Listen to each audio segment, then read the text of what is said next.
Hey, it is Antonia and Joel. Quick note before we start the show today. In this podcast, we're talking about trauma, and we reference some early childhood trauma, including subjects around violence, sexual assault. So we just want to give you a bit of heads up if you're still working through that and need a gentle context to be able to consume information around this topic. We just want to let you know.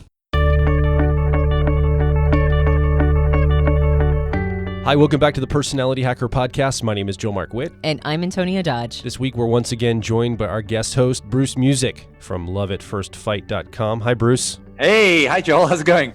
Good. Glad to have you here this week. Glad to be here. So last time you were on the podcast, Bruce, we talked a lot about the three phases of a relationship. We talked about the romance stage, the honeymoon period. We talked about the next phase, which is the power struggle.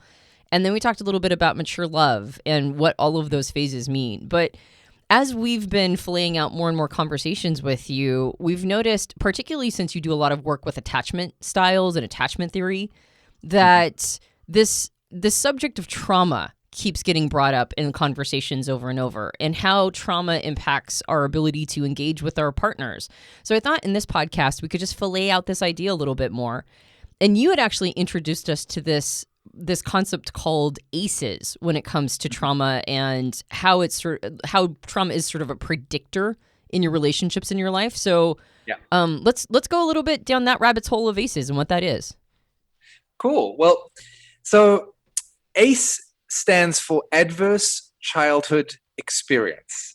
And I read a book that outlines how all of this went, and the name just has escaped me now. But how it happened, how they discovered these ACEs, was there was a researcher in San Diego, and he was hired to create a series of questions that a medical insurance company could use to assess whether or not the people that they were insuring were likely to get sick, and then determine how much to charge these people for medical insurance. So he had this opportunity to create this questionnaire that was going to go out to hundreds of thousands of people. And he asked his supervisors or the bosses or the people who employed him and said, hey, look, can I just throw in 10 of my own questions into this survey? And they said, sure, if you think they're important, put them in there. And he had been researching the link between childhood trauma and illness and disease in adulthood. So he put in these 10 questions that basically asked people how their childhood was.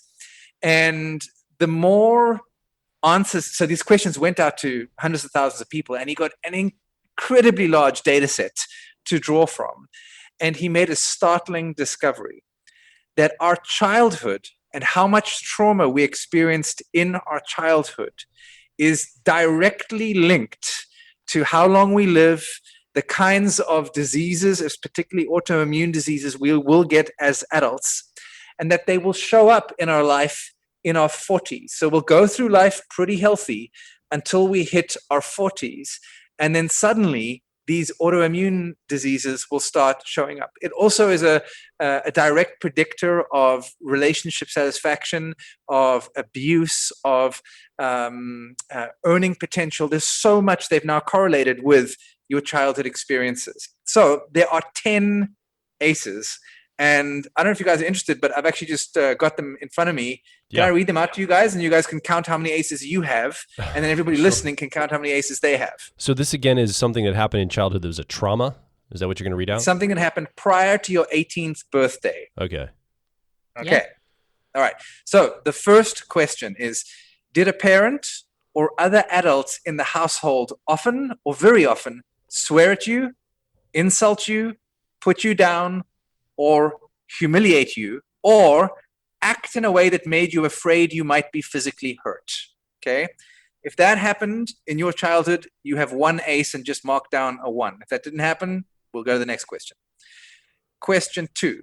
Did a parent or other adult in the household often or very often push, grab, slap, or throw something at you, or ever hit you so hard that you had marks or were injured? Okay, so if you can relate to having that experience, mark yourself as having another ace. Count them on your fingers. Number 3, did an adult or person at least 5 years older than you ever touch or fondle you, or have you touched their body in a sexual way, or attempt to actually have oral, anal, or vaginal intercourse with you? If you can relate to that, having that experience, you have another ace. Number 4, did you often or very often feel that no one in your family loved you or thought that you were important or special, meaning no one in your family thought you were important or special, or your family didn't look out for each other, feel close to each other, or support each other? If you can relate to those experiences or one of those experiences, you have another ace. Number 5, did you often or very often feel that you didn't have enough to eat, had to wear dirty clothes, and had no one to protect you, or your parents were too drunk or high to take care of you or take you to the doctor if you needed it? If you can relate to those experiences, you have another ace. Number 6, were your parents ever separated or divorced? If you can relate to having separated, well, if your parents were separated or divorced, you have another ace. Number 7, was your mother or stepmother often or very often pushed, grabbed, slapped, or had something thrown at her, or sometimes, often, or very often, kicked, bitten, hit with a fist, or hit with something hard, or ever repeatedly hit over at least a few minutes or threatened with a gun or a knife? Okay, if any of those happened, you have another ace. Number 8, did you live with anyone who was a problem drinker or alcoholic or who used street drugs? If that happened in your life, you have another ace. Number 9, was a household member depressed or mentally ill, or did a household member attempt suicide? If that happened in your life, you have another ace. And the final one, did a household member go to prison? And if that's the case, you have another ace. All right, so I'm curious to hear, guys, how many fingers do you guys have in the air right now? How many do you have, Joel? I don't have any. Seriously? Yeah. Wow. I have 3. Wow, good for you. Yeah, good for you. Yeah, I have 3. Yeah, I don't 3. have any. Mm-hmm. I have 1. My parents got divorced. Mm. 0 is fantastic. I mean, that means you haven't really experienced any trauma, and the way that, or any substantial trauma, and the way that might translate for you, Joel, is that it might give you more stability in life, the ability to trust people more, the ability to stay grounded in the face of difficult circumstances, the ability to trust that other people will support you and look out for you and are safe places to go when you're under stress. I'm just curious, when you heard those 10 things, Joel, like, what were your thoughts while I was reading them out? Well, as someone who's never had those happen. Well, I wouldn't say I've never had them happen. I never had them happen under the age of 18. So many of those, some of the abuse dynamics I did have happen in my 20s in relationship. And so I didn't have it happen from parental figures. So when I was listening to that, I'm like, well, some of these things I've had trauma around or experiences with, but I've never had it as a child in my home with my parents. Yeah, I would almost argue that because you didn't have any of that other stuff happen when you were a kid, there was a sense of innocence. I was naive. Yeah. And so when you entered the world, you're like, oh, it's a safe place. And everybody will treat everybody well. And you ended up in a relationship that disabused you of that notion. Yes. So, and I don't want to I'm not going to talk about it openly, but I've had some of those experiences. So it's not that I don't have any empathy or can't resonate with some of that. It just didn't happen to me as a child. Okay. What about you, Antonia? How about you, Antonia? Yeah. So I had, I don't remember the first mark that I made, but like a couple of them, it's more around sort of not active things that happened so much as there's some mental illness in my family. There's definitely depression. The third one might have been, I actually don't know how much it would impact, but my father went to federal prison as a conscientious objector during Vietnam War. And so I don't know how much that incarceration impacted me the same way that maybe some other family would have incarceration, because it was a signal in my family, or like a symbol of my father doing what's morally right. So weirdly enough, his incarceration experience was it was a badge of honor, weirdly enough. Right. And so I don't know if that impacted me the same way it would necessarily impact other people. But there is some mental illness in my family. There's a little neglect in there. There's a little nobody's got each other's back, And so I resonated with a couple things. But I almost feel like the ones that I resonated with were maybe less severe experiences than I always imagine when you're reading that list. I imagine this like really, really traumatic childhood, which I don't necessarily, when I'm reviewing my life, I don't think of it as being a place of deep trauma. Got it. So I think it might be interesting. I want to read you some of the correlations they've made from the number of ACEs that you have. Do you think that would be useful? Yeah. I'm fascinated. Okay. Joel? Yeah, please, let's go. All right. So there's been an interesting link with childhood experiences to adult alcoholism. So if you had no ACEs, the odds of you being an alcoholic in adult life are about 2.5%. If you have one ACE, that jumps to 5.5%. But if you have two ACEs, that jumps to 10%. Three ACEs is about 11.5%. And if you have four or more ACEs, there is a 16% chance that you're an alcoholic. Okay? That is incredible to know. And probably, not even that surprising, because you could understand why people who've had traumatic childhoods would want to drink to numb the pain. I mean, it kind of makes logical sense. Chronic depression has also been linked to childhood experiences.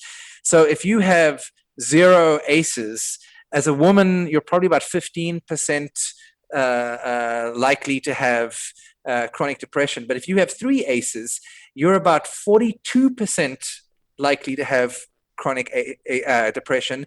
And at 4 or more ACEs, that goes up to 58% likely to have chronic depression as a woman.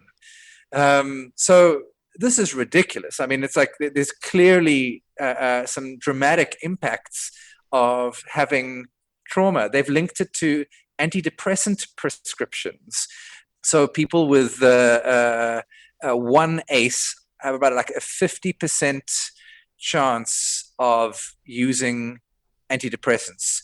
People 0 ACEs, about a 32% chance. People with 4 ACEs, 97% chance of being on antidepressants. People with 5 ACEs, 100% chance of being on antidepressant prescriptions. Wow. It's pretty insane, right?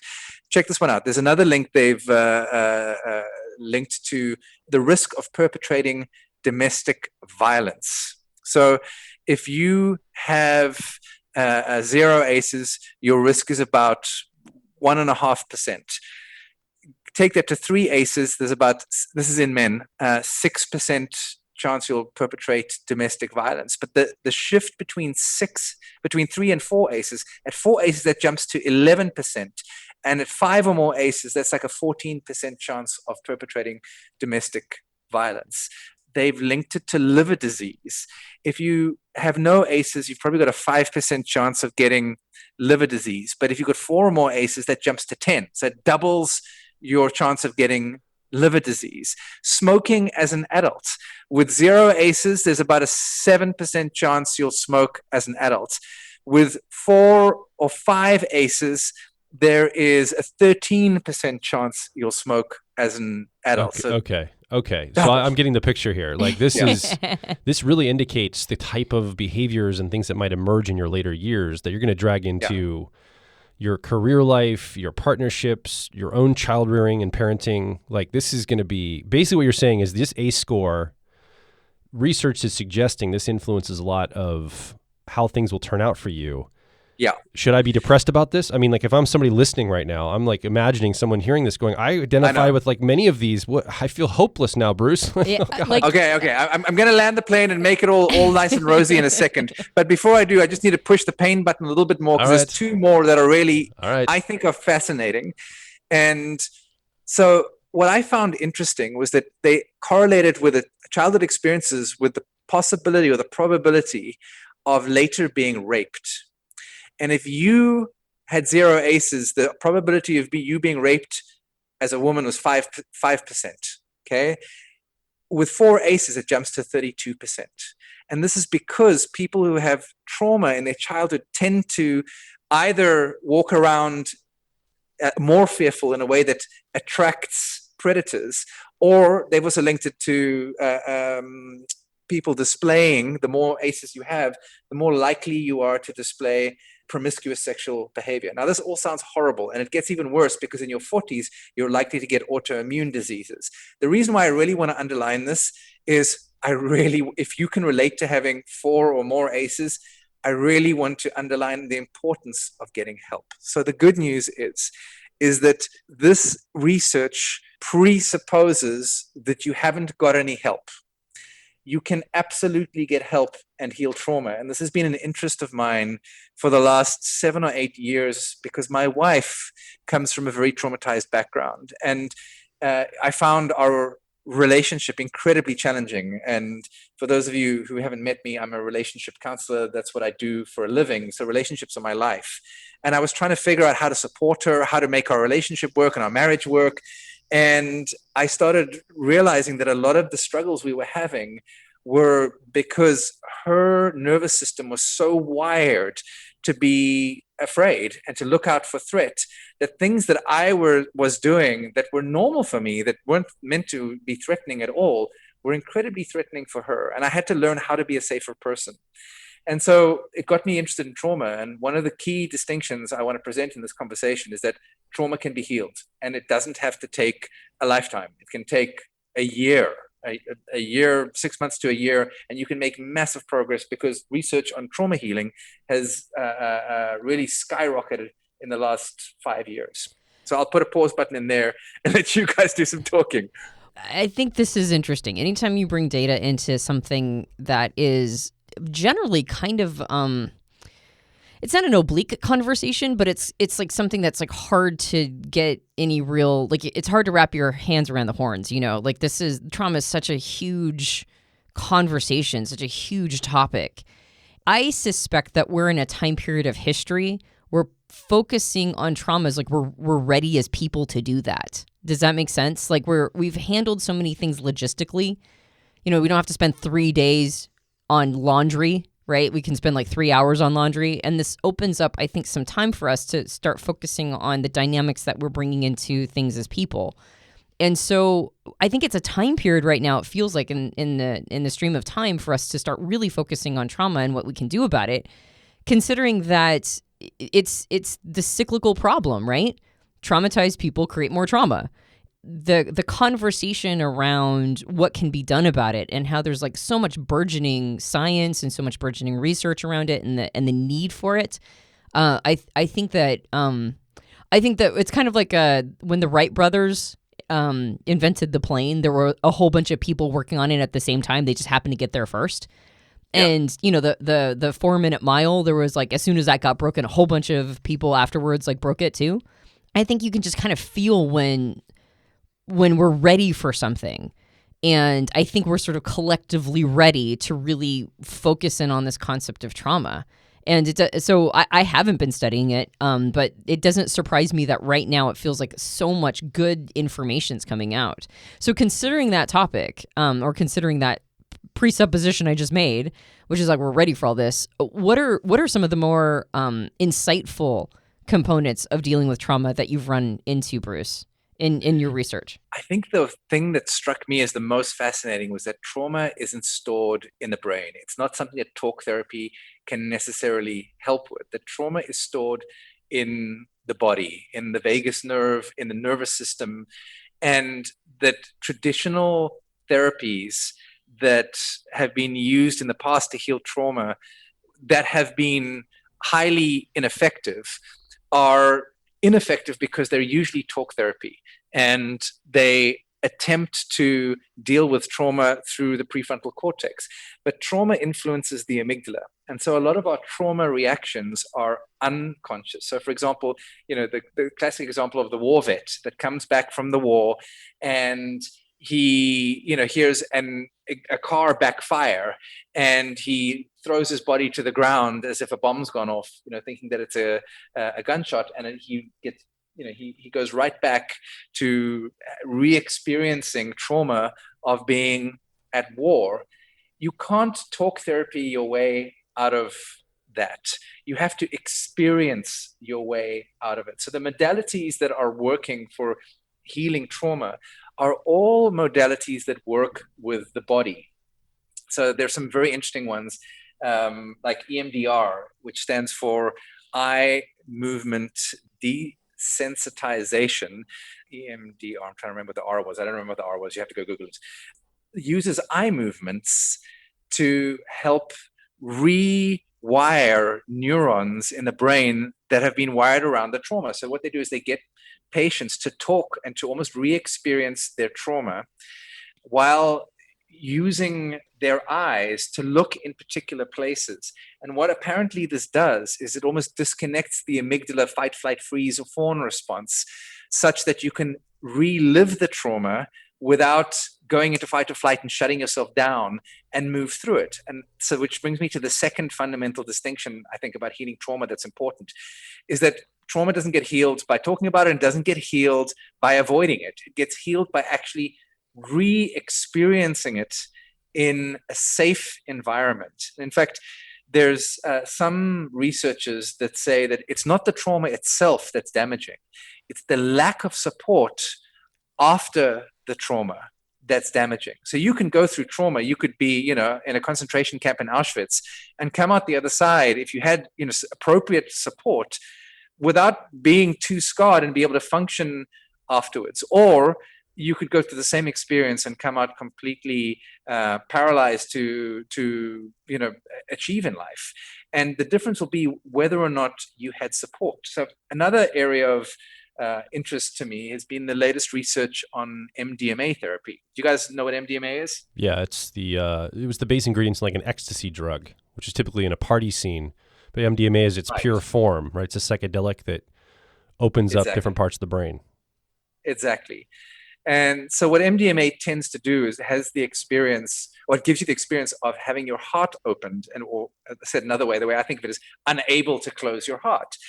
And so there have been MDMA trials are about to end, and it's about to become legalized for war vets and for people who've experienced severe trauma to be able to take MDMA in a therapeutic setting with a very strict codified protocol to go through with therapists, and to relive your experience, but with an open heart, so that you're able to stay open and not shut down and move through the experience. And one of the things I teach my clients is that all emotions want to move from inside of us to outside of us. And when they stay stuck, they fester and grow and cause bad things to happen in our life.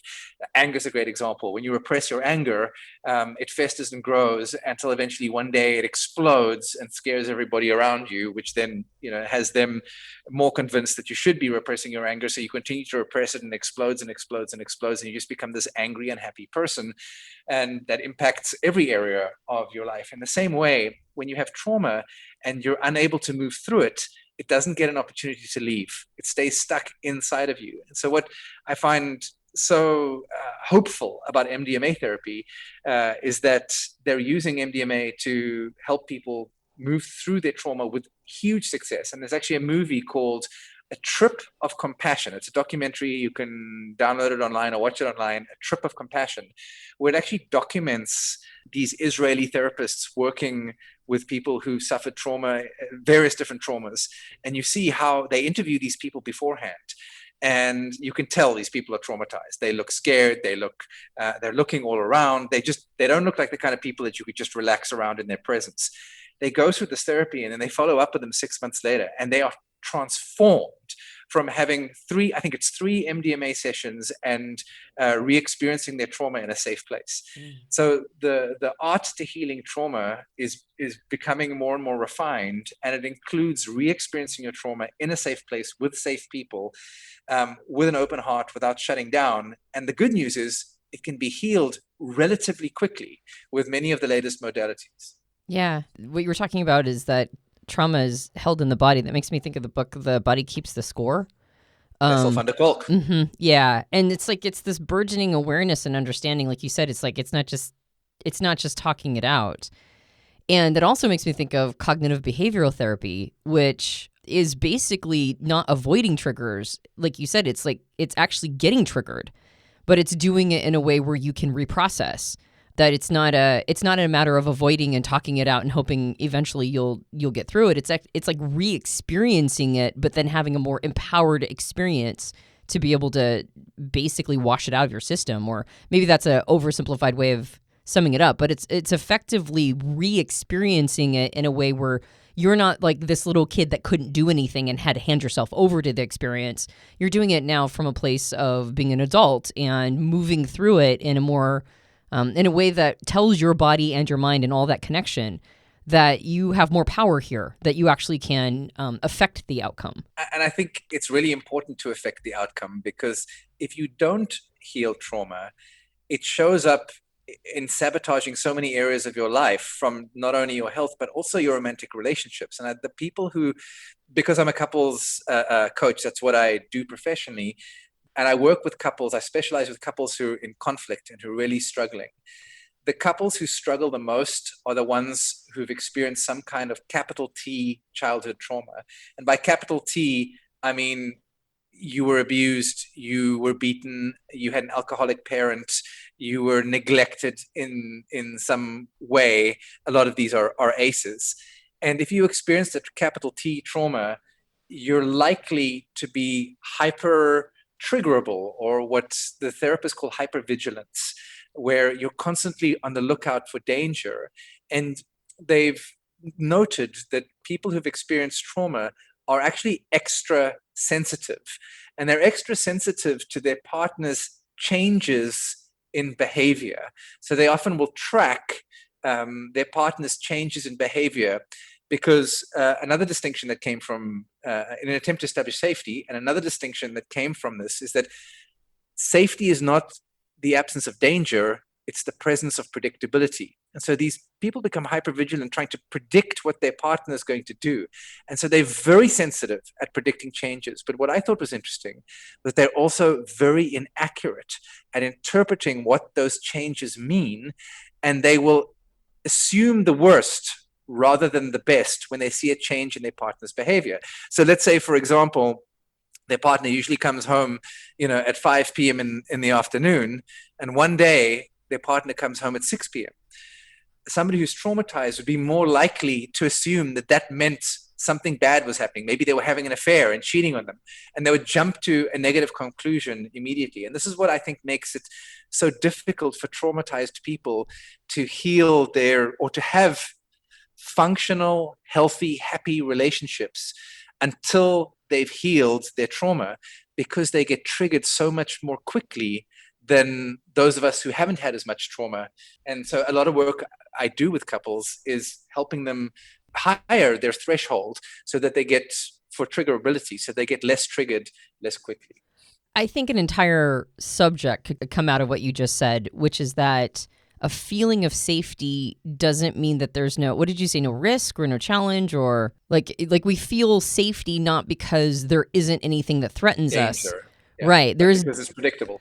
It's that we feel like there's a predictable outcome to it. And when you talk about that with like couples, it's like, in the last podcast, we mentioned going into the mature partnership phase, which is I can count on my partner, like we're a team. And so the predictability might not be of the outcome of the danger necessarily, but it's the predictability that I can rest into somebody who's got my back, and the two of us will handle it together, and I'm not out here alone trying to navigate through all of it.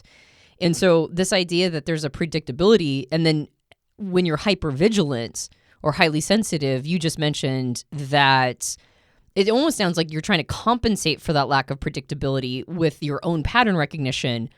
but the information that you've fed to your mind for patterns is all negative because you're still dealing with trauma. And so the ability to predict those patterns is actually really off because our patterns are only as good as the information we've been plugging into our minds.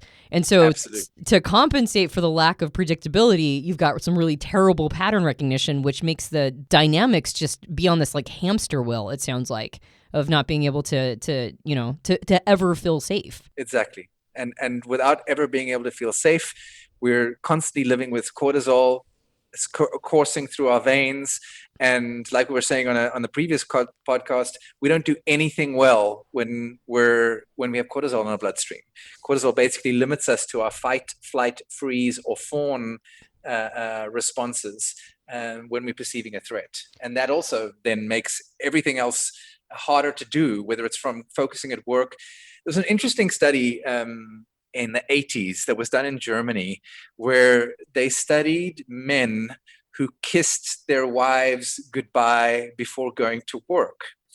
And they compared them with men who didn't kiss their wives goodbye before going to work. And what they discovered was that the men who kissed their wives goodbye earned about 40% more money, and they were 50% less likely to get into a car accident over, I think it was a 5-year period. And there was something about kissing your wife goodbye that the conclusion is that when you kiss your wife goodbye, the people who kissed their wives goodbye generally had the sense of connection, the sense of safety, the sense of partnership. And because they felt safer, they had less cortisol. So they were less likely to be distracted on the way to work and less likely to get into a car crash as a result. They were more likely to focus when they were at work, so they were more likely to be put forward for promotions, hence them earning more money. I thought it was a classic example of how cortisol just kind of sabotages all our attempts at greatness. And if there's one thing we all have to do, it's deal with our trauma. And I think to some degree, all of us have trauma, whether it's a capital T trauma or a little t trauma. Like a little t trauma might be, the anxiously attached person, their little t trauma is that they grew up with inconsistent, unpredictable comfort when they were younger. So they didn't know whether mom was going to be there to comfort them or not. And that was scary for them. And that was a trauma. Or the avoidantly attached person who grows up with nobody there for their emotionally, nobody there for them, nobody to comfort them, nobody to emotionally support them. They may have had a roof over their head, but the trauma was, I'm alone and I've got nobody to talk to and nobody to help me with my difficult feelings. And so they go through life numbing themselves. Or the person who uses the fawn response, what I call the chameleon attachment style, sometimes known as fearful avoidant. These people grew up with a controlling or overbearing or overprotective parent, and they adapted by learning to please. And so they become a people pleaser, but that trauma prevents them from often getting their own needs met and getting in touch with their own needs. So I think to some degree, we've all had trauma. You don't grow up without escaping trauma. I think we all have it to some degree, whether it's capital T or an A score or just something that creates an attachment style. And until we heal it, I think we stay stuck with our trauma, often influencing our decisions in ways that perhaps don't always serve us. We will be right back. If you're focused on personal growth, I think you'll resonate with our core content over at personalityhacker.com. We want to see you understand how your mind is wired so you can generate motivation, improve social skills, find career opportunities, and master excellent decision making. But a quick warning, we are advice and action focused in all of our articles, podcasts, and videos. This means that we attract people who like to be challenged to become excellent, to take action, to put in the work to optimize themselves, not simply just gather more information. If you are committed to personal growth and ready to radically find your inner truth, then come over and be a part of our growing community of like minds at Personality Hacker. Now back to the show. So I'm going to say something that I don't know. Maybe this is controversial. Who knows? We'll find out later when people send in salty emails. But the position that I see a lot of people taking, particularly since we are at this time period focused on trauma and conversations around it, and a lot of information is burgeoning. It feels to me like a response to this is is removing danger. Like, in order to help people feel a sense of safety, we need to remove anything that would look like a threat to them. And then we do a lot of things like do trigger warnings to make sure that people understand that something is coming up. Like, we've talked about subjects in here that I'm sure people are going to want to have had trigger warnings around, because, you know, they could trigger something that was a traumatic experience in somebody's past. And the controversial thing that I think, and I don't know if I'm right, I just, at this time, I could be on the wrong side of this, but I think that that point about safety being something that you don't remove threats, you build support structures to respond to the threats, makes me feel like this idea of trying to get to a safe place by removing all the threats is actually the wrong way to go about it, because the traumas only actually get dealt with if we face them. But when you were talking about lowercase trauma versus uppercase T trauma, this idea of like there might be some traumas that people, like a supportive family structure might not be enough. Like you need to work with a professional that helps you work through these things, face them in a controlled context, make it so that, you know, like you've got specific therapies and strategies and techniques that help work through those. But it's never at any point a matter of removing threat, because I'm assuming nature doesn't let us do that ever. Like we're in a universe that is ultimately not really, like the universe may or may not have our back, you know what I mean? Like removing threats is not really a possibility. So I don't learning even think it's possible. Yeah, so learning how to deal with them when they come is actually the strategy. And it sounds like one of the best ways to do that is to find people who make you feel predictably supported. And then even being able to feel or experience the emotion of feeling predictably supportive might be the thing the person needs to work on. Like, you might have a bunch of people who have your back, but if you can't feel that feeling because you've never felt it before and you can't identify it, that might be the thing that you need to talk to a professional about or work through. But it all feels like facing these things is the solution. In whatever context, whatever aggressive strategies, however you end up going about it, like that's on the person, and they have to sort of be discreet about where they fit in all of that, like their level of trauma, their level of context, their level of situation, that sort of thing. But none of it's avoidance. Like, that's just never the answer. Exactly. And I think there's a couple of ways you can face it. I think it might be useful. I've got a couple of resources here, and I don't know if now's the time, but I think it might be useful to share some of them with some of your listeners. Please. What do you guys think? Yeah, please do. Yeah, let's do it. So in my journey of learning about trauma, probably the best book I ever read about trauma was called Complex PTSD, From Surviving to Thriving. It's by a guy called Pete Walker. You can get it on Amazon. It's a really practical book. So if you're listening to this and you're relating to having had some kind of capital T trauma, and you know that it's impacting your life negatively and you're ready to do something about it, this book is a great starting point for dealing with trauma. Now, there's a second kind of trauma that's not just a single incident, and this is called complex PTSD. CPTSD is sometimes what they call it. And so where PTSD refers to post-traumatic stress disorder, and it often refers to a single incident, like, you know, somebody broke into your house and raped you, or, you know, a bully beat you up at school and nobody was there to support you. Complex PTSD refers to the kind of trauma that happened time and time again. So this would be a family member raped you for a period of 2 years constantly, and it never ended. And there are different therapies for different kinds of PTSD. And so there is a fantastic resource on YouTube that I discovered called The Crappy Childhood Fairy. Now, this is a woman who has a YouTube channel called The Crappy Childhood Fairy. And she is a therapist, and she teaches and runs courses and has a bunch of great programs. I haven't actually done any of the programs myself, but I've watched a lot of her material, and she certainly knows what she's talking about. She has a bunch of useful resources. So that would be a great place to start to getting on one of her courses. And then there's actually a trauma informed therapist directory, which is www.trauma.info. And if you go to trauma.info, they have a find a therapist section where you can actually go and find a trauma therapist and start doing that kind of work. There's also an EMDR therapist directory. Just type that into Google.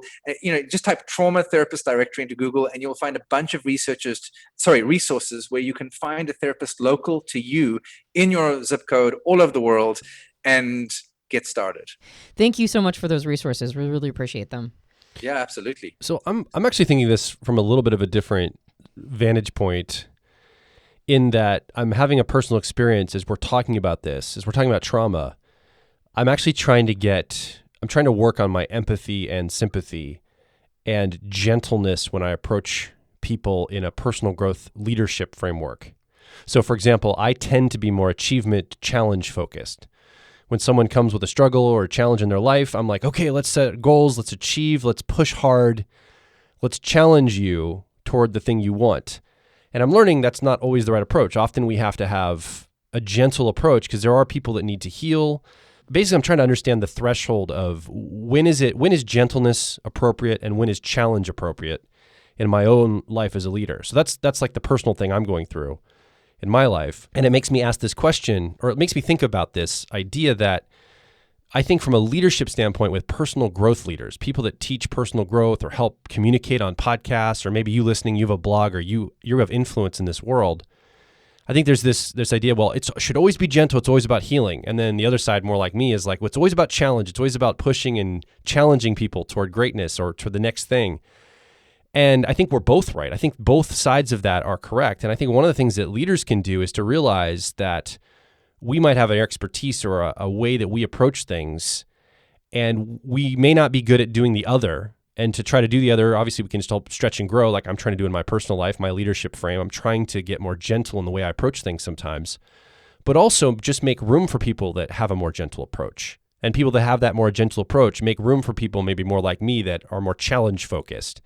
And realize the same tool isn't always needed. Like there's different tools in different contexts, meaning there's going to be different people with different expertise that come in those contexts, and allowing space for each other. Because I can sometimes see, I just see some people that are more wired for the gentle approach would tell me, Joel, back down. Everybody's got to have more of a gentle hand. And they're right. In some ways, they're right. But that's not how I'm wired, basically, if that makes sense. Does this make any sense to you guys? Or am I just talking nonsense? You gave me a weird look, Antonia. No, I didn't. She's like squinting her eyes like, wait, what are you talking about, Joel? No, I think I know what you're saying. And I'd love to hear Bruce chime in on this one, too. There are some things that I observe, and I have a tendency to head towards tough love approaches too, but we're Gen Xers, right? Like nobody was nice to us. We're like toughen up, and younger generations have a tendency to have a little bit more of a gentle approach and want to be treated with a little more of a gentle hand, which is understandable too. There are some behaviors that I think are associated with lowercase t trauma, as Bruce is putting it, that I do think that challenge is the right tool for the job. Like, yeah, I think that's what I'm after. So take, for example, self-esteem and self-worth. Lots of people are dealing with a lack of self-esteem and self-worth.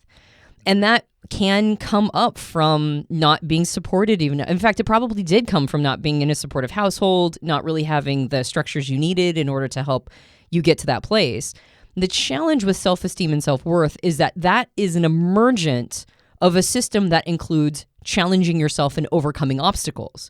Like the only way you can get to those feelings is by overcoming obstacles. So if you're constantly gentle with yourself and kind of giving yourself a pass and being like, I just need a mental health day, but like that's like all the time and you don't actually have mental health issues, you're just kind of like letting yourself off the hook. That person will never get the thing they want, which is self-esteem and self-worth. Right? Because that only comes from overcoming obstacles and going through challenges. That needs more of a tougher approach on the self in order to get what they want, which is that feeling of self-confidence or self-worth and self-esteem.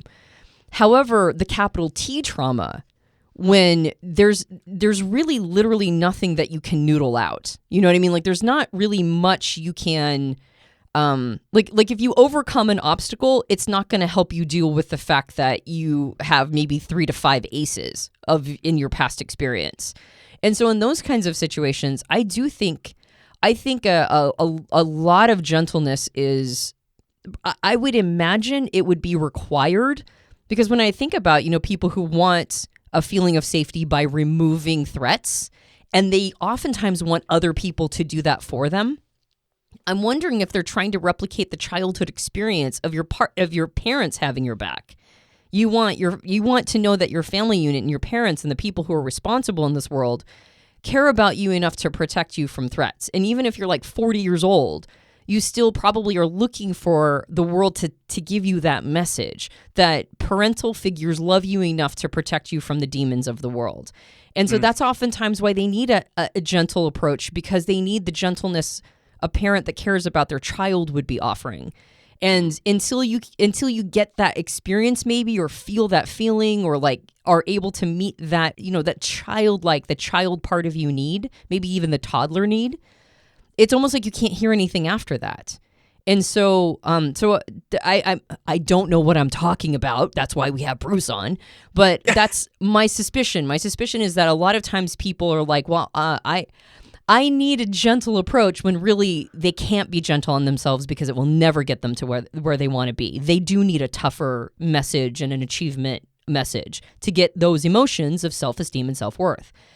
And there are other people that they need the gentleness just as a point of entry, just to be able to walk through the door, to be able to address the things that they're really dealing with. I think whoever you're leading, I mean, I'm umming and ahhing all, through what you're saying there, Antonia. I think, but whoever you're leading, you've got to meet them where they're at. And the simple model that I'm sure you guys know that I love is this model of balancing support and challenge. And I've read somewhere, I think it was maybe David Data, that women tend to respond better to support and men tend to respond better to challenge.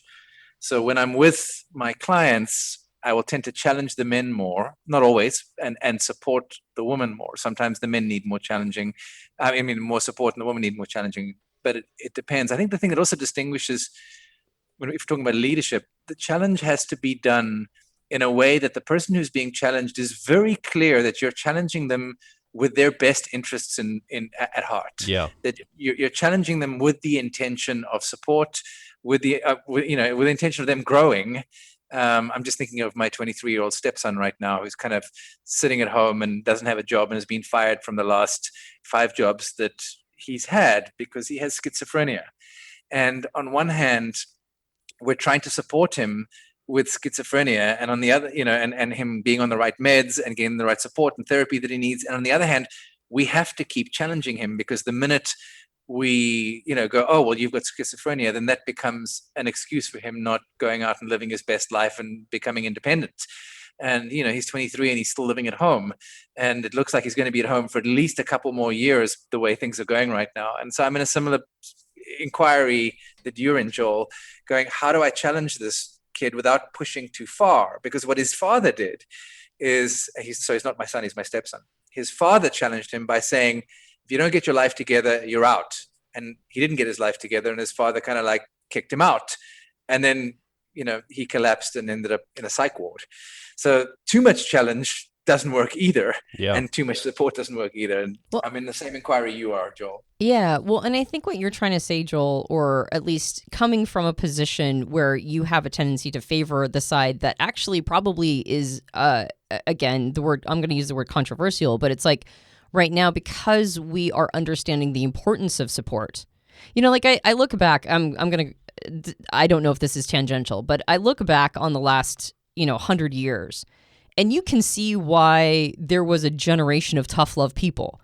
Like, they came from world wars, they came from horrific famines, they came from a terrible pandemic. Like, if we think the pandemic's bad now, you should have seen the Spanish influenza, right? like they came from like so many things that it was like all of the generational collective trauma that they experienced. You could see why they didn't want to burden anybody else with their problems, because everybody was going through that level of burden. So the stiff upper lip was kind of like socially necessary for the time. Like you kind of needed to just grit it and get through, because life was hammering you with one thing after another. But then, of course, that becomes an ethic, sort of an ethic of how you behave, and then you pass that on to your kids. and your kids might be in a less hostile environment or time period in history, but they still have this ethic of stiff upper lip, and then they keep passing this on when life is getting a little more gentle all the time, a little less intense and harsh. And so now we've got this like, well, why are we keeping a stiff upper lip? I don't understand. Like we are not in a time period where we need to be as, like withholding burdens from other people. Now we can sort of support each other a little bit more, and we're not all going through these terrible environments or situations or contexts. And so now the message or the importance of some gentleness, the importance of giving people space to communicate their challenges and emotions and traumas. Like it's almost like an awareness that's happening, even though I'm sure that we've gone through these cycles many times in the past as humans and in a variety of different, countries and cultures and, situations. I'm sure that this is sort of a spiral where we go through all the time. But because right now we're in a time period that favors the gentleness and favors the awareness that trauma needs some gentleness, sometimes we lose sight of where achievement and pushing, like that, those things are also valid. Like they exist for a reason. What's that? Or appropriate. Yeah, exactly. Yeah. Appropriate. And so then it's a matter of, once again, showing discretion. It's a matter of looking at the system and all the nodes in the system and going, what's my desired emergent? Is it just to look like a person who's nice? Or is it to actually help somebody? And if you're looking at it in that way, then some systems need you to push on them a little harder. Like they're falling apart, and the system is not getting the emergence that it wants because it's too soft. Like the system is too soft and it needs some hardness. Yeah. And in other systems is the exact opposite. The system is too hard. It doesn't give nearly enough give. And all of the desired emergence come from a softer approach. And I think basically what you're trying to illustrate, Joel, is that there might be space for both of those things. But if you're the kind of person who favors one or the other, maybe you need to be more open to the other side of the approach. Well, let me be more clear. Maybe, Bruce, you could speak to this. Like, I see some people will say things like online. They'll post online on Facebook or social media, I'm surrounded by narcissists. My partner's a narcissist. And they'll throw this term around. I'm like, wow, you've got that many people that are toxic and narcissistic in your life? Like, it's the idea that if you say something in your relationship is tough, like, well, the person's like this or whatever, you label them, it's tough. My guess, Bruce, is that most times people need to push through and challenge themselves. It's really not a matter of pulling back from trauma. Or would you say, based on this ACE score thing you talked about earlier, maybe I'm seeing it wrong. Maybe I come with a more challenged frame and I need to be more gentle and see, well, it's probably mostly trauma we're dealing with. Don't push people too hard in relationship. I think if you've had a capital T trauma, you've just got to go straight to therapy, and gentleness helps in therapy. Maybe you need to be challenged, but you're going to need to be challenged gently. I what you're saying about the narcissist thing, it reminds me of whenever I lead a online couples a relationship repair course, one of the first things I say in our very first call is, I want you to stop labeling your partner. And I kind of use this example. Have you ever been ill and you went onto webmd.com to look up your symptoms, and you typed in, like itchy this and blah, blah, blah, and all of a sudden it said like cancer, leukemia, and like suddenly you realize you've got HIV and like your life's over and you panic. In the same way, if you look up your relationships symptoms online, you'll discover usually that your partner's a narcissist, or they've got CPTSD, or they've got bipolar personality disorder. And it's really easy to label our partners, and it almost feels good in one sense, because finally, now we have an explanation. It's not me, it's them. But the trap is, it's a really convenient way for you to avoid having to take any responsibility for your issues and blame it on your partner, which will just make your relationship worse. So what I have to say to people is, your partner may have PTSD or be bipolar or have, whatever they have, but unless they've been diagnosed by a licensed professional who's qualified to diagnose that specific issue, I want you to let go for the 2 months that we're working together that there's anything wrong with them at all, and treat them as if they're completely capable. And if you do that, chances are your life will turn around and they'll start showing up as capable. You stop blaming them. And I think it's really easy in our culture to point the finger. And I mean, we could get sidetracked in this conversation forever too, because I can go on a rant about how our culture is so blamey these days. Nobody wants to take responsibility. It's like taking responsibility has become a dying art form, it seems. Yeah. Well, and that's probably why you even mentioned it at all, Joel, is the idea. And I think... And I'm also working on being more empathetic and gentle. So I'm probably coming at this from a very personal, it's very personal to me probably. And maybe wrapping this up, going back to the very beginning, which is this idea that there's a lot of diagnostic tools now. There are lots of burgeoning information and research and an understanding and awareness around trauma that in some ways, all things considered, this hasn't been studied for thousands upon thousands of years, not in any like organized way that we could really rely on that information. This is all still fairly new and burgeoning, and all of us are probably going to be a little clumsy with it. Like, we're still just trying to figure it out. And I think the best thing to do is to focus in on the self. Like, what was your ACEs score? That's such a fascinating instrument to be able to sort of determine what's going on for you and maybe get the help you need. And I think because that all routes into personal responsibility, it's really tough when you're in the moment of dealing with the effects of your trauma. Those are not the moments when you go, maybe I should go get some help. Like, you're just so in your experience and in the center of this tornado that how on earth could you have a self-reflective moment, in that situation?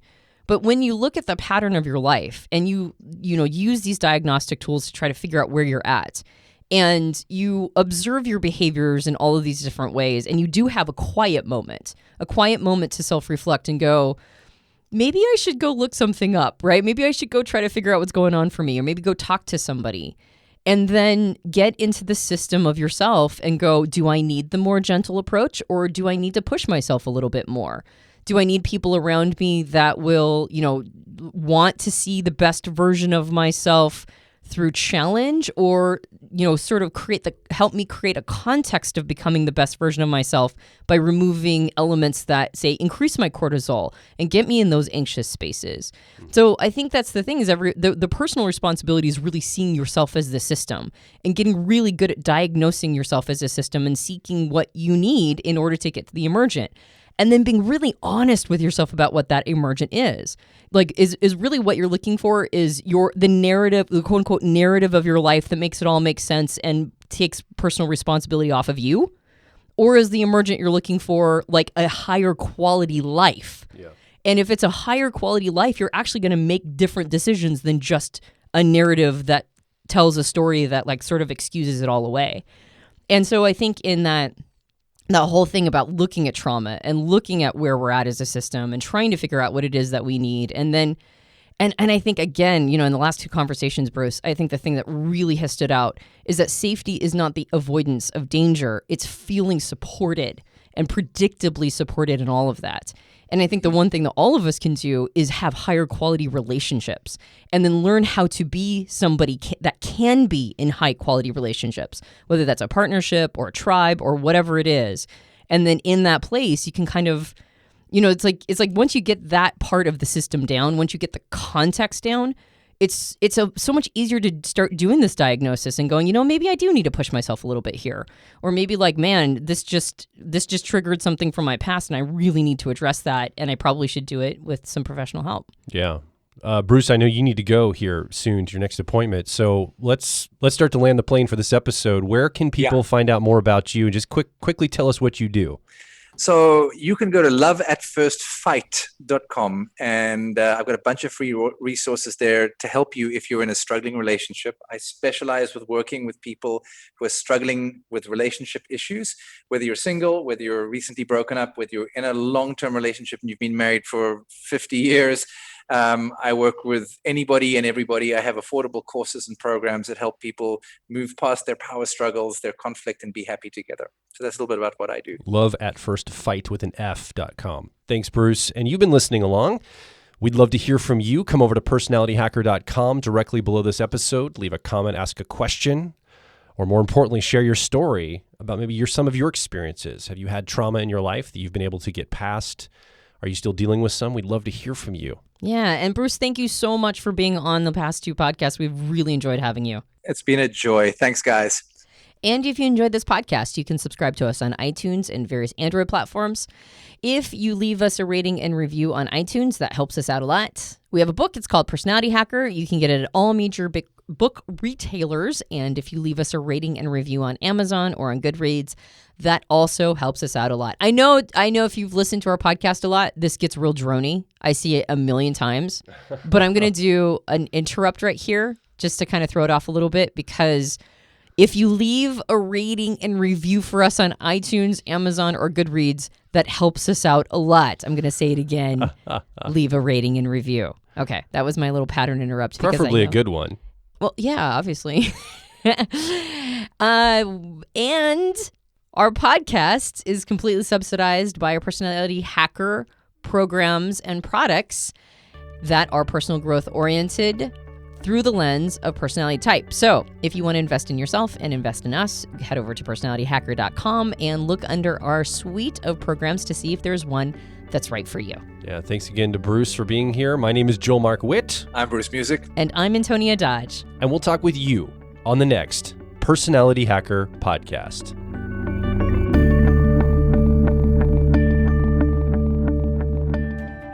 If you're focused on personal growth, I think you'll resonate with our core content over at personalityhacker.com. We want to see you understand how your mind is wired so you can generate motivation, improve social skills, find career opportunities, and master excellent decision making. But a quick warning, we are advice and action focused in all of our articles, podcasts, and videos. This means that we attract people who like to be challenged to become excellent, to take action, to put in the work to optimize themselves, not simply just gather more information. If you are committed to personal growth and ready to radically find your inner truth, then come over and be a part of our growing community of like minds at Personality Hacker.